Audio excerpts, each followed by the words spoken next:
ሚያዝያ 16 ቀን 2000 ዓመተ ምህረት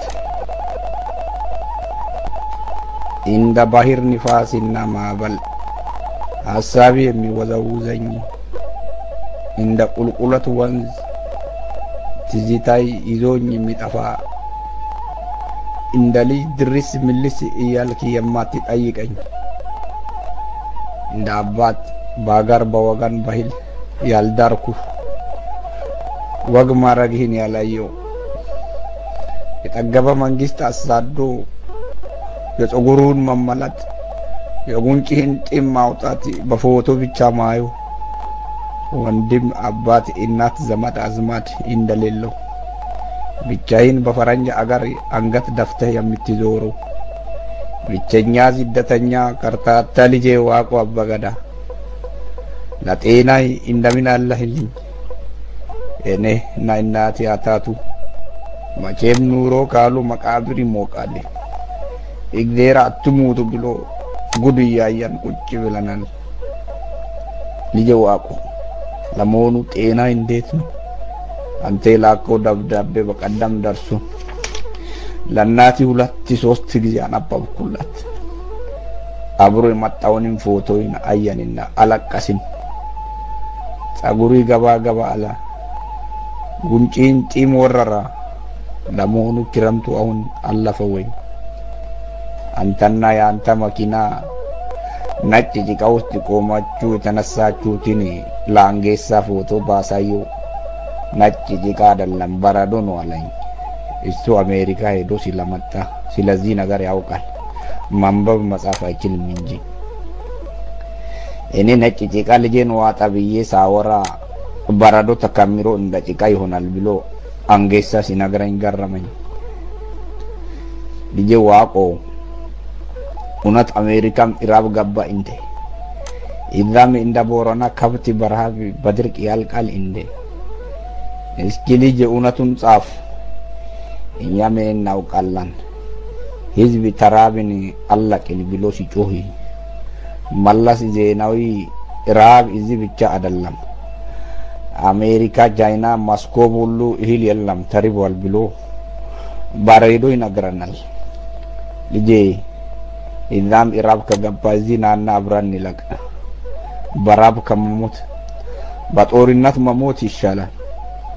ሰውየው የሚለው እውነት ከሆነ አሁን ኢትዮጵያ እንደ ድሮ እንዳይመስል ልጄ። ጤፍ 1000 ብር 800 ብር ኩንታል፣ ጨው ኪሎ 12 ብር፣ ዶሮ 60 ብር፣ እንቁላል ብር 52 ብር። ከቦራና ተልተሌ 5 ብር የነበረ ትራንስፖርት 50 ብር ገባ። እኛ እድሜ ለአንተ ምን እንሆናለን? ነፍሳችን አላ ግን እኛ ሰፈር ያሉ እንተ የሚታቃቸው ሰዎች እነ ዋቃዮ እነ ተርፋሳ እነ ቲኔ የልጆች እናት እነ ሶሮቶ እነ ደናቃ የአቶ ሌንጭሳስ ቤተሰቦች ሁሉ ኢራብ ጨረሰ። ቡና የምንጠራው ጎረቤት እንኳን አሁን የለም። በዚህ ላይ ደግሞ የጠገባ የመንግስት ፖሊስ እና ወታደር ኢራብ የገደለውን የደከመ የቦረና ህዝብ ኦነግ ናቶ ቆዋሚና እያለ ይደበድባል፣ ተኩሶ ይገላል። ኢራብተኛ ባለፈው ሰሞን ከምርጫ በፊት ቆይ ስለ ምርጫው ልንገር እንጂ የአሁኑ ጊዜ ምርጫ ደግሞ ከኃይለ ሥላሴም ፓርላማ ከደርግም ምክር ቤት ምርጫ የተለየ የሚገርም ነው። የሚመርጠውና የሚመረጠው ህዝብ ቁጥሩ እኩል ነው። ቦረና ብቻውን 1000 ሰው 1000 አለቃ 1000 ጌታ መርጧል። ተልተሌ 1000። የቱ መሪ የቱ ተማሪ እንደሚሆን እነሱ ናቸው ማቁት።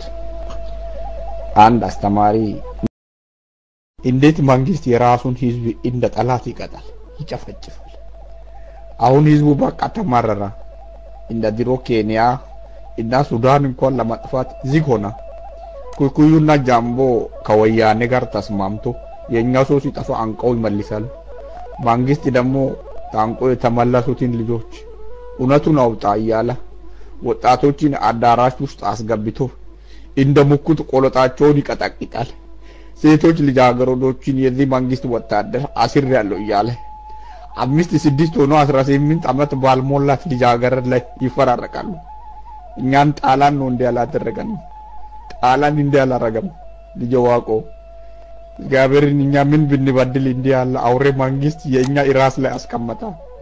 በቀደም አንድ የወያኔ ሹም ፈረንጆችን ቦረና ይዞ መጥቶ ህዝቡ እርዳታ አያስፈልገውም ለከብቶቹ ብቻ ማንኖ ከቀረበ ይበቃል ብሎ ተናግሮ ሄዳሉ። እኔ ገርሞኝ አንድ ግብርና ጽሕፈት ቤት ኃላፊ ወጣት ልጅ እንዴት ነው ነገሩ ሰው ይበልጣል ከብት ይበልጣል ብሎ አይ አባባ ገዳ መንግስት የሚለው ቦረና ህዝብ ቢያልቅ የአገር ኢኮኖሚ አይጎዳም፣ ህዝብ ሞልቷል። ከብቶች ካላቁ ግን መንግስት ወደ ውጪ የሚልኮ ቆዳ ሌጦና ሲጋ ከጠፋ መንግስት ይጎዳል፣ ኢኮኖሚ ይናጋል ብሎ ነው ለኔም ነግሮኝ ሄዶ ሰውየው ብሎ ነገረኝ። ይሄው እንግዲህ የኛ ነገር እንደዚህ ሆነ፣ ከከብት በታች ሆነ የኛ ዋጋ። ልጄ እንግዲህ አሁን ቁርጥህን እኛን ጣላን ነው የሚገላ። ዛሬ አንድ ሁለት ነገር ላንተ ነግራለሁ። ኦሮሞን ህዝብ ቦረናን የሚጨርስ የጠገበ የወያኔ ወታደርና ባለስልጣን ብቻ አይደለም። ዛሬ በ150 ብር እየተገዛ በወንድሙ አንገት ላይ ጩቤ የሚመዝ በእህቱ አናት ላይ ጥይት አነጣጥሮ የሚተኩስ አብሮ አደጉን ወንድሙን ጠቁሞና ጋልጦ ወይኒ ቤት የሚያስገባ ባንዳ ሶላቶ የወያኔ ሙንጣዚ እንደ አሸን ፈልቷል። ከወያኔ በላይ የነሱ ነገር አንጀትን ያቃጥላል። ለኔ እነሱና ወያኔ ልዩነት የለም ልጄ። ሌላ ዛሬ ላንተ የሚነግርህ ነገር እውነት ነው ልጄ። አንተ ተሰዳህ በሰው አገር መከራ እያያ ለኛ ገንዘብ እየላክ የቦረና ንጉስ አርጋሃል። እኛን የምንበላው ሞልቷል፣ ቤታችን ሙሉ ነው። እዝጋር አንተን ሙሉ ያርግ። ግን ልጄ ዋቆ እኔ ሁሉንም አየሁ ሰማሁ። አገር የሚድሩ በራብ ያለቃ እኔ ኩንታል ጠፍ በሺህ ብር ገዝቼ ቢበላ አፌን ደምደም ማለት ጀመረ። አንተ የምትልከውን ለስንቱ በጥሼ ይችላል። ይማ ልጄ ጅብ እንኳን የሞተ ጅብ አይበላም ወንድሙን። ወያኔ ኢትዮጵያ ወንድሙን እንደ ጅብ እየበላ አለኛ ጀግና የለም፣ አለኛ ተኳሽ የለም አሉ፣ አለኛ ወንድ የለም አሉ። ልጄ እኔ እንደገና ሊወለድና ወጣት ልሁን እንዴ? ከዛሬ ጀምሮ ያንተን ገንዘብ አልፈለግም።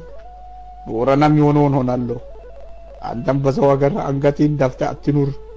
ና ልጄ ና እነሱ ውስጥ ያለው ወንድነት ደም እኛም ውስጥ አለ። በጠላት እየተጨፈጨፍን እየተዋረድን ተንቀን ከምንኖር እዚህ ናና በክብር አብረን እንሞታለን። ልጄ ዋቆ እኔ ሌላ የሚጠራው ደመላሽ ወጋን የለኝም። የፈረንጆችን ገንዘብና መኪና ሁሉ ይዘት እዚህ ና። እኔ አባቴ ማጮ ሲዘምት ዚመት ሲለኝ ቡሹራና ነፍሰ ጡር ሚስቴን ትቼ ዘምቼ የዛሬ ኢትዮጵያን ሙሉ ኢትዮጵያን ላንተ አድርሻለሁ። ልጄ ናና የቦረናን ወጣት አስተምር። ወንድም ወንድሙን በገንዘብ እንዳይሸጥ የሚከር ወጣትን ይሰማል። እኔ አንተ አንድ ነገር የሚያጠፋ ወያኔ ሕፃናትን መንገድ ላይ የሚገድል አውሬ ገድላይ ብትሞት ለቅሶ አልቀመጥም፣ ዘፍናለሁ፣ ፎክራለሁ። ልጄ ከዚህ በፊትም ላንተ ነግሬያለሁ። እናንተ ፈረንጅ አገር ሄዳችሁ ጉራጌ፣ ከምባታ፣ አማራ፣ ኮንሶ፣ አደሬ፣ ሲዳማ፣ ኦሮሞ እየተባባላችሁ ስትተቻቻችሁ ስትነጋገሩ ስትጽፉ እኛን ወያኔ ደመላሽ እንደላለው በየመንገዱ ይደፋል። እንደላሉ የኢትዮጵያ ልጆች ሁሉ የኔን ደብዳቤ አንብብ፣ ለሁሉም አንብብ። አበገዳይ እንግሊዝ አፍ አያውቅም ብለህ አትናቅ።